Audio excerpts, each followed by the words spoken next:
Hi, I'm Libby, and thank you for joining us on this week's episode of the Property Pod. Today I'm joined by Andrew from Nicholas Estate Agents, who is the partner, senior valuer and branch manager there, and he's going to talk to us about cladding and why it's so important, as it's been in the news quite recently. Thank you so much for joining us today. It's my pleasure, thank you. Yeah. So tell us a bit about Nicholas Estate Agents. Yes, we've been around since 2005. We've got three offices. We're based in Ipswich. We have one on the waterfront on the lovely marina down there. One in Felixstowe, and we have a lettings office also based on the marina. And nice. and also another office we acquired in Stowmarket, which is Bucks. So so it's a good very nicely located. Yeah, as well. nice locations Yeah. and sort of spread out. So so good deal with some nice areas.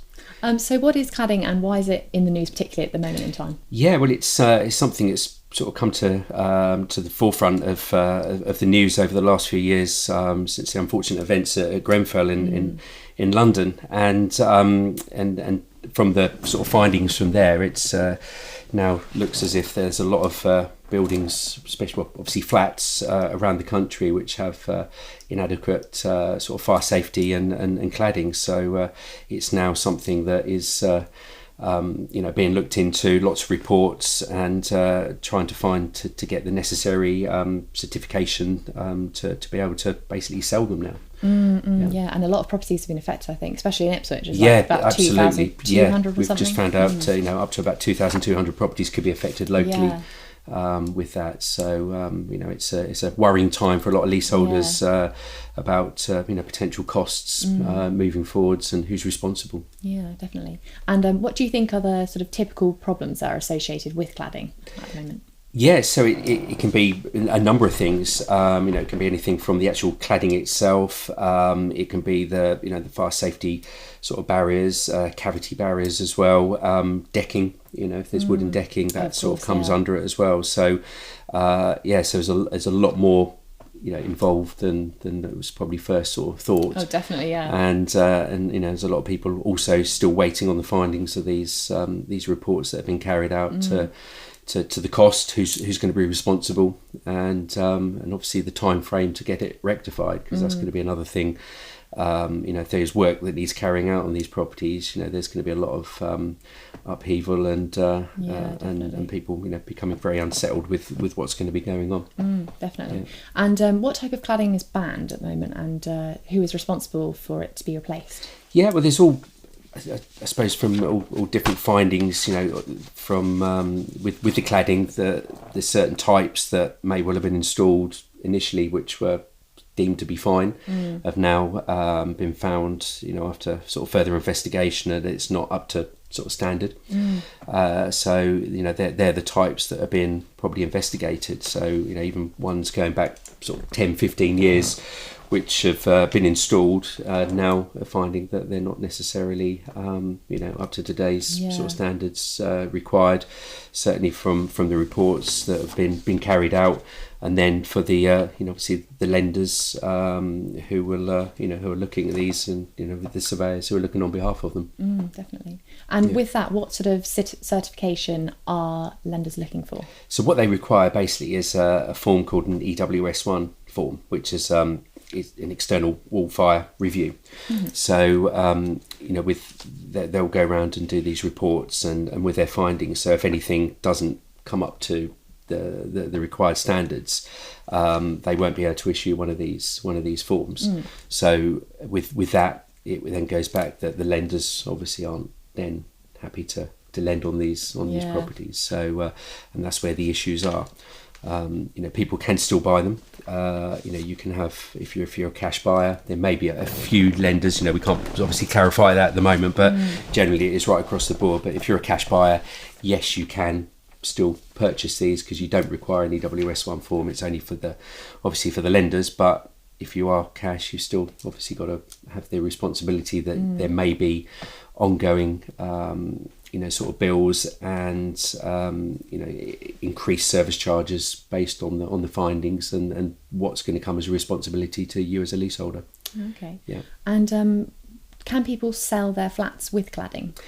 They can, but it's a very, very limited market now because of the if you're looking for a mortgage, it's very, very difficult, and it will just be, if you want to take a risk as a cash buyer, that is the only thing. So it's still, they're still going to be having the same concerns as if anyone would be if they were getting a mortgage on it as well, because if it hasn't got this form, obviously it shows that it hasn't got the right materials on the building. Yeah, no, definitely. And do you think cladding makes your flat harder to sell? In that note? Oh, most definitely, yeah. And it's and as it's becoming more and more sort of prevalent in the public domain, as far as more information that's coming out, I think people are becoming very, very nervous, and obviously owners as well. They're looking at it, finding out more, and they're just realising that probably until this is all sort of sorted and the right forms and certificates are on the buildings, that they're pretty much sort of stuck where they are at the moment, which is really concerning as well for a lot of people. Yeah, it's a terrible situation to be in, really. It is. You just think, well, who's going to, lots of people are not sure about who is going to be responsible for paying for it, and how is it going to come out, and how is that going to be organised. So it's a lot to think about. No, there is, and the more and more people sort of find out about these the responsibilities. Initially it would be, is it going to be the responsibility of the developers, the people who built the flats, but their responsibility goes after a certain amount of years. So in a lot of cases, it does fall on the leaseholders at the moment. So the government are funding to a certain degree. So if anything sort of over 18 metres, there is funding in place, but anything underneath that, it could well be that it falls back onto the leaseholders.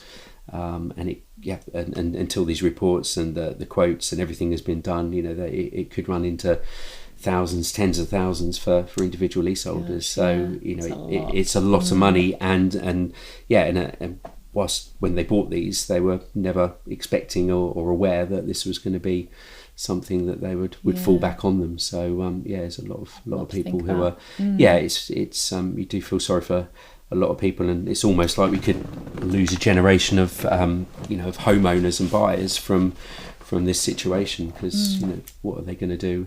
Can they afford to pay these astronomical bills that are going to be sent their way? So there should be someone sort of taking responsibility for this, and generally the government have put money aside, but potentially for a lot of these people, they feel that they should be doing more to support them. Yeah, no, definitely. Yeah, exactly. And will I need to get a survey for cladding? That survey is done initially. This is what the CWS1 form is. So there will be sort of fire safety people sort of going, so qualified fire safety experts who will go around and do the assessments on the buildings.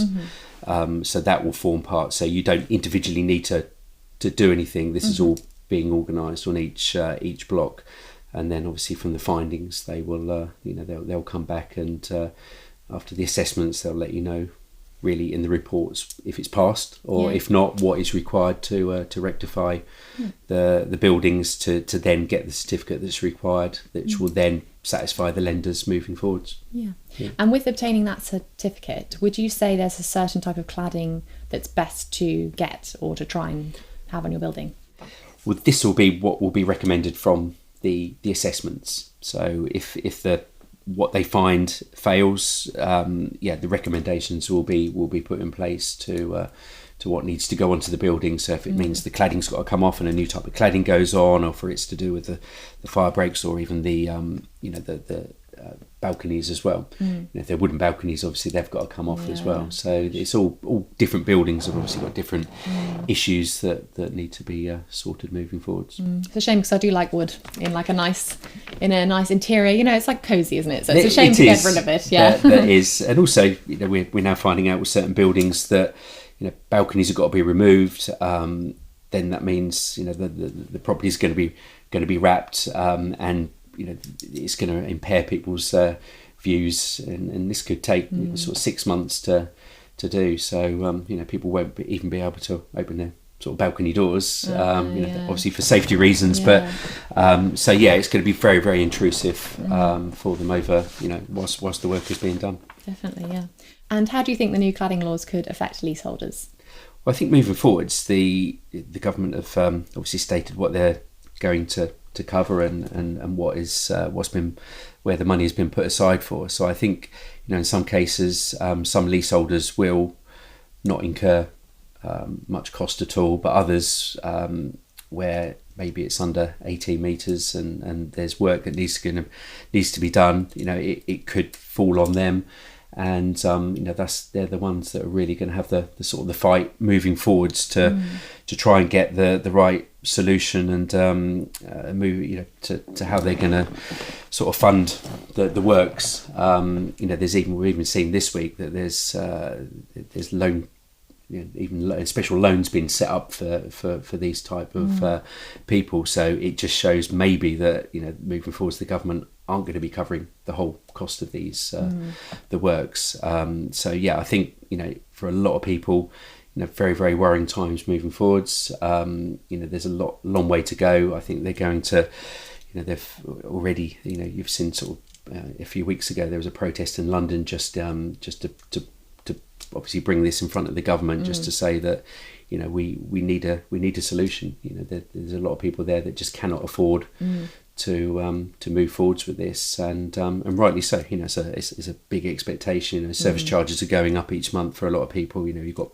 certain blocks where they have got these cladding where they're having sort of walking watch, so they're paying for sort of basically fire officers to be there, just to patrol buildings, but that comes at a cost obviously to the leaseholders as well. So I think this is something that will grow and there's got to be a way that will protect the leaseholders, that stops the spiralling costs that are coming their way. I suppose the only positive from the situation is, I suppose, at least some of the flats that were dangerous before, or all of the flats across the UK that were dangerous before, at least in the future they will be sort of protected, and there won't be hopefully as much risk as fire hazards. No, and that's correct. And we've even seen locally some of these blocks and buildings that didn't have the EWS1 forms have now got them. So for a few out there already, it's showing that we've seen it already, that all of a sudden the market that they're trying to sell to is expanded now. So there are people that are able to get mortgages on these properties, even for remortgage as well. If you're sitting there and you're not looking to sell, but you want to actually stay at a property, if you haven't got this EWS1 form, it makes it difficult to remortgage. So it's there's even if you're not looking to move, there's still issues that have got to be overcome. So these forms are vitally important to have in place for all leaseholders. Yeah, there's definitely a lot to think about there. But there is, it's going to take a long while, but I think a lot of people, they just need the support, from the government. Really, that's where it's got to come from. I think they just need to do everything in their power to help what is probably tens of thousands of people now there who are in situations where they feel they've got nowhere to turn at the current time. So they need the financial support and other support as well at this current time to get them through what is a growing crisis, really. Yeah, definitely. Well, thank you very much for coming on today, No, and it's been very informative. No, good. But for all you guys at home, if you could like, subscribe, and we'll see you next week.